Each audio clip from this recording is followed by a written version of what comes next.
How to unfollow a playlist on your Spotify account within some seconds with help of your PC or on your mobile phone if you want to do it like that. So to unfollow a playlist, firstly you simply have to open your Spotify account in front of you, and here's a lot of option, that is playlist option. This is my playlist, and here's an option to save it or to add it to favorites. These all are my playlist here. I have to click on the three lines here, and here's an option to remove this from your library.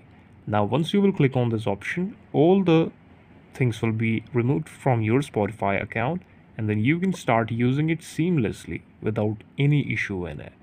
So this is the video. Thank you so much for watching the channel, and please subscribe to the channel for watching more updates and videos like this.